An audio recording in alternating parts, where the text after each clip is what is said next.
profesor del Centro de Estudios sobre América del Norte del Centro Universitario de Ciencias Sociales y Humanidades de la Universidad de Guadalajara. Profesor, buenas tardes, bienvenido, muchas gracias por estar con nosotros. Muchas gracias, Cecilia y Josefina, por su invitación. Gracias, pues su lectura de cómo va avanzando el foro de Davos y pues estas propuestas por parte del presidente de Estados Unidos. Sí, de manera muy interesante. Bueno, el foro de Davos, el Foro Económico Mundial, nunca ha estado excluido de la discusión política y de tener un marcado tinte político, pero este año tenemos que decirlo que prácticamente se muestra como un foro más que económico, como un foro que presenta las voces de la reconfiguración mundial que se viene dando pues desde algunos meses atrás, desde hace algunos años atrás. Por meses me refiero a la segunda administración del presidente de Estados Unidos, Donald Trump, donde prácticamente ha acelerado varios procesos de reforma, tanto internos en Estados Unidos como internacional. Y este foro económico de Davos me parece muy significativo porque claramente se vienen marcando o se reafirman, ¿no?, ciertas tendencias. Por ejemplo, dentro de lo que concierne con los Estados Unidos, como bien lo mencionas, estimada Cecilia, pues Estados Unidos está prácticamente, pues claro, que ya no respalda más, por lo menos esta administración del presidente Donald Trump, del Partido Republicano, ya no respalda más al sistema de Naciones Unidas en su conjunto, obviamente con sus reglas comerciales, donde, por ejemplo, tenemos a la Organización Mundial de Comercio como la principal institución, y tampoco, digamos, otros principios políticos y económicos asociados con el sistema de Naciones Unidas, como ciertos sistemas de alianzas, la confianza en la democracia y en los derechos humanos y en general en el multilateralismo internacional que está prácticamente rechazado o ignorado por el presidente Donald Trump. Y bueno, eso nos está confirmando y nos está marcando una vez más, Cecilia y Josefina, esta tendencia de que, bueno, no sabemos qué venga, pero es muy probable que el sistema de Naciones Unidas de la posguerra, que lleva ya 70 años, más de 70 años aproximadamente, pues ya deje de existir. También hay que recordar, sintomático de esto, pues es el tema de Groenlandia, ¿no?, que se ha comentado bastante y se ha comentado extensivamente en distintos foros, donde pues marca un punto muy bajo en la historia de la OTAN, donde prácticamente Estados Unidos, que ahora hay que decirlo, Cecilia y Josefina, en este foro también estamos viendo que parece, ¿no?, es previsible que Donald Trump baje el tono de confrontación con Europa en el tema de Groenlandia, porque lo reclama. Y esta reclamación evidentemente imponía una amenaza directa a la propia existencia del Tratado del Atlántico Norte, que es la seguridad colectiva de Europa y de Norteamérica, Estados Unidos y Canadá incluido. ¿Por qué? Porque pues, el Estado miembro más importante, Estados Unidos, estaba prácticamente amenazando la soberanía territorial de otro Estado, ¿no?, que en este caso era Dinamarca. Y este es un ejemplo de lo que menciono de la ruptura o de la reconfiguración y rechazo de alianzas tradicionales como es el de la OTAN. Hay que recordar que básicamente el presidente Trump y su movimiento argumentaban: Estados Unidos no tiene por qué seguir pagando por la seguridad de los europeos, ¿no?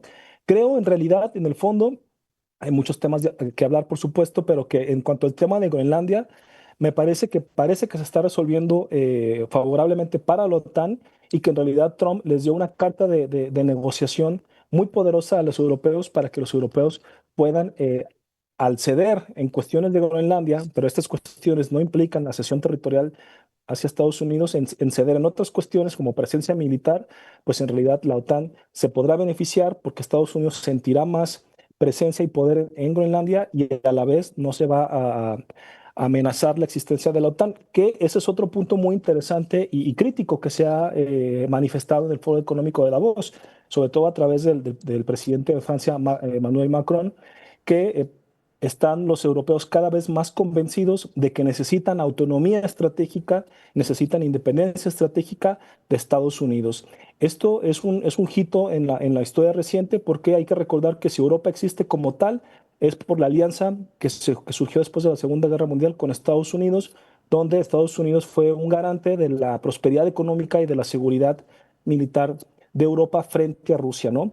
Si la tendencia continúa como lo dejó marcado muy claramente Macron, Europa estaría en vías, como ya lo está haciendo, de rearmarse y de erigirse como un poder autónomo independiente de Estados Unidos y de Rusia.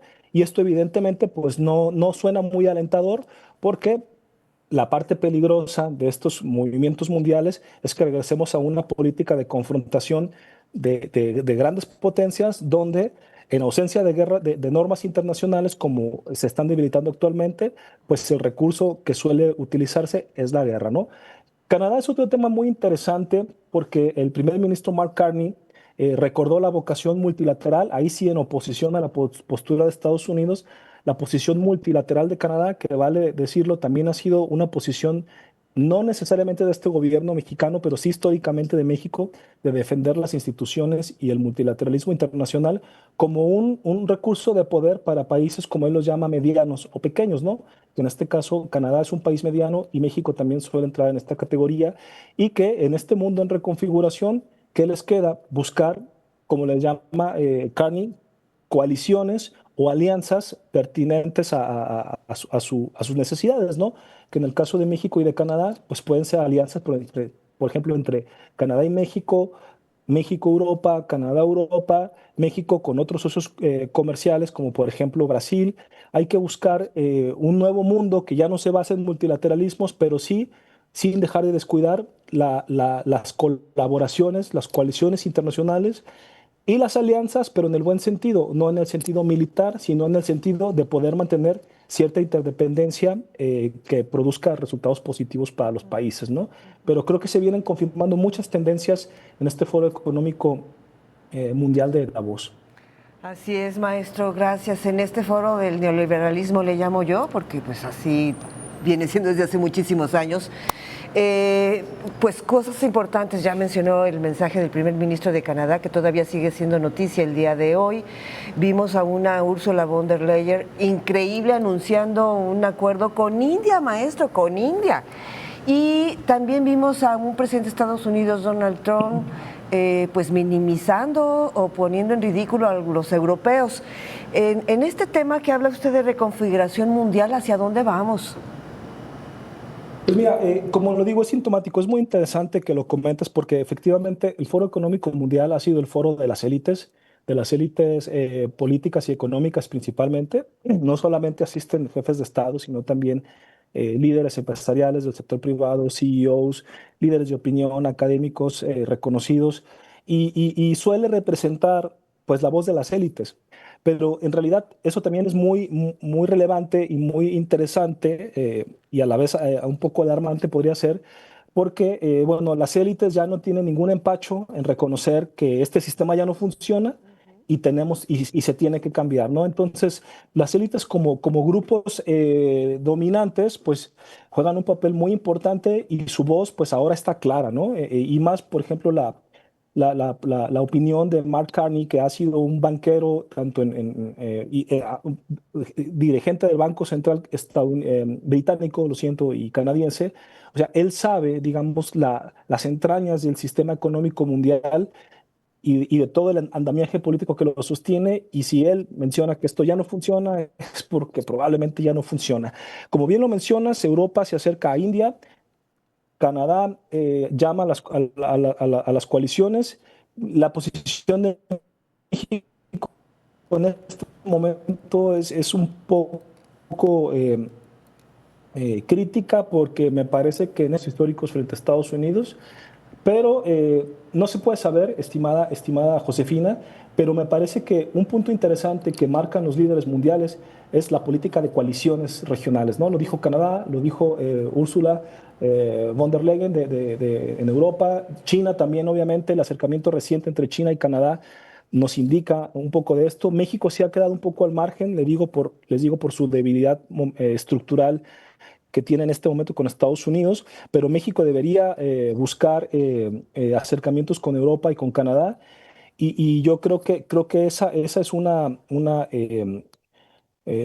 posibilidad. Es muy difícil poder predecir algo más, estimada Josefina, pero eh, evidentemente yo no veo pronto, y eso espero, una confrontación militar entre grandes potencias, entiéndase entre Rusia, China y Estados Unidos, o que Europa se erija, ¿no? Como, y se rearme nuevamente para defenderse. Creo que no es imposible, por supuesto, la historia se ha tratado de eso, pero no la veo tan cercana.